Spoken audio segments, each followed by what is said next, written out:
आप सभी को विदित है कि वाम से भारत मुक्ति मोर्चा और उसके सहयोगी संगठन इस देश के 140 करोड़ आवाम को ये संदेश दे रहे हैं कि आप भारत के मूल निवासी हो। भारत को सुरक्षित और बहुत सुंदर बना के रखना ये प्रत्येक भारतीय का पहला कर्तव्य होता है। हम लोग बाबा साहब के संविधान में दिए हुए अधिकार और कर्तव्यों का हम लोग पूरी तरह से पालन करते हैं, लेकिन कुछ लोग ऐसे हैं जो इस देश को बर्बाद करना चाहते हैं। वो केवल सत्ता में बने रहना चाहते हैं। क्या उन्हें केवल सत्ता सुख चाहिए? भारत की जनता पर उनका कोई ध्यान नहीं है। पूरे देश में हाहाकार मचा हुआ है। 80 करोड़ लोग अनाज पर रहते हैं। ये 2 रुपए वाले 5 किलो अनाज पर आश्रित है 80 करोड़ लोग। और वो कहते हैं कि अमृत काल चल रहा है। विश्व गुरु, अरे काय का विश्व गुरु? पूरे देश का तूने बंटाधार कर दिया। ये जनता सहन कर रही है तुझे। अब ज्यादा समय नहीं है, सुधर जा, नहीं तो ये लोग घर घर से ये माता बहनें जब निकलेंगी तुम्हें बता देंगी इस संविधान ने तुझे ये सब कुछ दिया हुआ है और उस संविधान को कुचलने का प्रयास कर रहा है। इसलिए साथियों, हम बाबा साहब को मानने वाले लोग हैं। ज्योतिबा फुले, साहू महाराज, ललई सिंह पेरियार, सावित्रीबाई फुले, फातिमा शेख और सर छोटू राम जैसे हमारे महापुरुषों को मानने वाले लोग हैं। हम मानवतावादी लोग हैं, लेकिन इस देश में कुछ लोगों ने हमारी मजबूरी का फायदा उठाया, हमें बरगलाया, हमें बहकाया और हम इनकी बातों में आ गए और सत्ता इनको सौंप दी।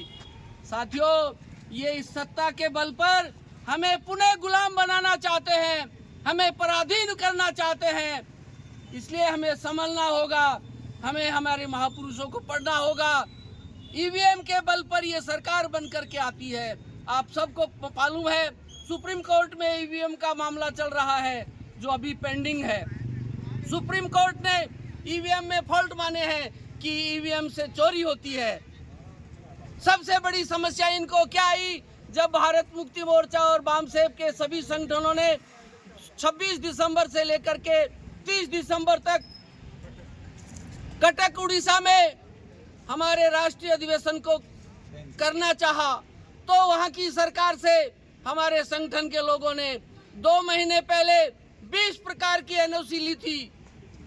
हमारा वहां पे 3 से 4 करोड़ तक रुपए खर्च हुआ और कार्यक्रम शुरू होने के कुछ घंटों पहले वहां के शासन प्रशासन ने आरएसएस बीजेपी के दबाव में आकर के हमारे राष्ट्रीय अधिवेशन की स्वीकृति को निरस्त कर दिया।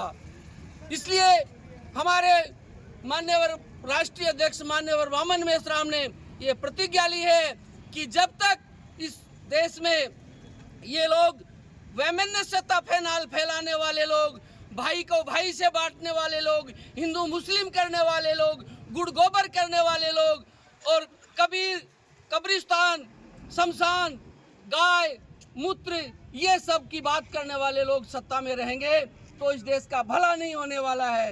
ये भारत सभी धर्मों का भारत है। हिंदू, मुस्लिम, सिख, ईसाई आपस में भाई भाई। कितना सुंदर हमारा देश है। आज 78 साल हो गए हमारे देश को।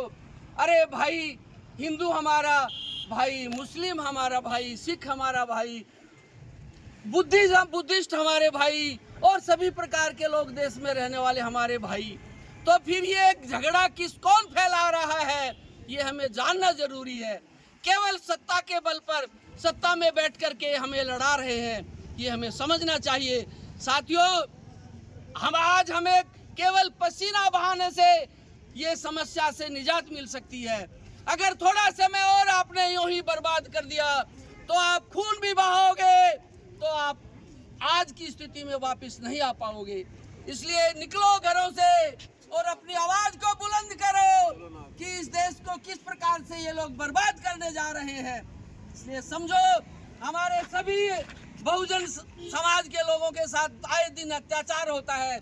हमारी बहन बेटियों को खुलेआम लूटा जा रहा है, उनकी इज्जत आबरू लूटी जा रही है और सरकारी कार्यालयों में SC ST OBC और माइनॉरिटी के लोगों को दबाया जाता है, उनका प्रमोशन रोक दिया जाता है, उनको सस्पेंड कर दिया जाता है। महामहिम राष्ट्रपति और प्रधानमंत्री तथा गृह मंत्री के नाम कलेक्टर महोदय को यह ज्ञापन दिया जाएगा और आप अपने अपने घरों पे जाकर के विशेषकर माता बहनों को समझाओ, इस पाखंड से दूर बचो। ये अंधविश्वास और पाखंड हमें पीछे की ओर धकेल रहा है। अग्रवाल, पूर्व प्रिंसिपल। प्यारे साथियों, जैसा आपको मालूम है कि आज हम ये ज्ञापन देने के लिए पधारे हैं। ये हमारे देश को बर्बाद करने पर कुछ शक्तियाँ तुली हुई हैं और जब तक आप और हम सब 85% लोग, जो कि 87% लोग हैं, वो हम जब तक जागरूक नहीं होंगे तब तक हमारा शोषण रुकेगा नहीं। इसलिए हमें मिलकर के ऐसी शक्तियों का विरोध करना है जो हमें बर्बाद करने पर तुली हुई है, जो देश को तोड़ने पर तुली हुई है। देश को उन्होंने काफ़ी हद तक बर्बाद कर दिया है। यदि अब भी हम नहीं चाहते तो बहुत समय निकल जाएगा और फिर उसको पटरी पर लाना बहुत मुश्किल हो जाएगा। इसलिए ये जो सत्ता पर काबिज लोग हैं जो देश को बर्बाद कर रहे हैं, इन शक्तियों को हटा करके पुनः बहुजनों की सरकार को लाना है। जो बहुजनों की सरकार आएगी, बहुजनों के हित के काम होंगे। ये लोग देश को बर्बाद कर रहे हैं, हिंदू मुस्लिम करके के आपस में लड़ा रहे हैं, तो हमें इनसे बचना होगा। और इसके लिए बहुत ज़रूरी है कि 85% लोग जो हैं वो जिस दिन समझ जाएंगे, OBC के लोगों से मैं उन्हें पुरजोर करना चाहता हूँ कि OBC समाज के लोग जब आगे आ जाएंगे तो कोई शक्ति नहीं है कि हमें सत्ता से रोक दे। इसलिए हम सब 85 लोगों को आकर के और सत्ता पर काबिज होना है। जब हमारी सत्ता होगी तभी हमारा उत्थान होगा, वरना हम आगे नहीं बढ़ पाएंगे।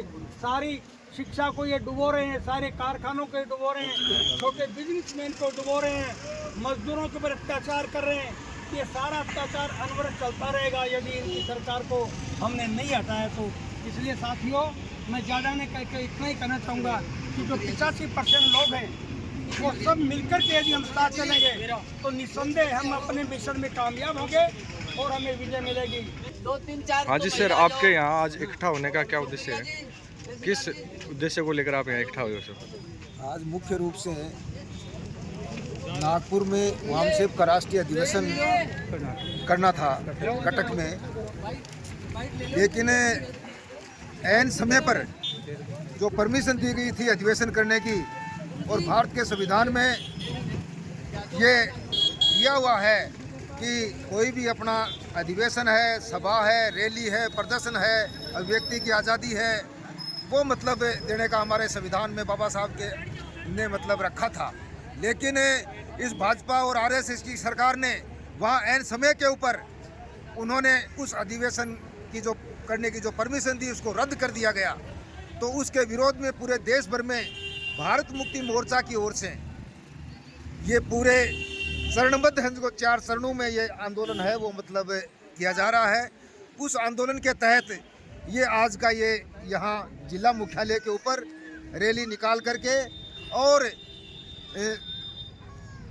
ये संदेश देने के लिए कि बाबा साहब का जो संविधान बनाया गया है उसके ऊपर जो हमला जो किया जा रहा है, उस हमले को देश की जनता, SC ST OBC और देश की मेहनत कर जनता है, ये कभी भी बर्दाश्त नहीं करेगी और इसके खिलाफ संघर्ष करेगी। और इसी को लेकर के आज यहाँ रैली और करके और ज्ञापन राष्ट्रपति के नाम से दिया जा रहा है। अब आगे की आपकी क्या रणनीति रहेगी? आगे की रणनीति, आगे का कार्यक्रम प्रोग्राम मतलब वामसेप ने और भारत मुक्ति मोर्चे ने दे रखा है और 22 तारीख को 22 फरवरी को नागपुर में मतलब इकट्ठा होने के देश भर के जितने भी मतलब वाम इस संगठन से जुड़े हुए हैं वो सभी संगठनों के लोग वहाँ इकट्ठे होंगे और इसका ज़बरदस्त मतलब विरोध करेंगे। ये मतलब आगे का कार्यक्रम प्रोग्राम है।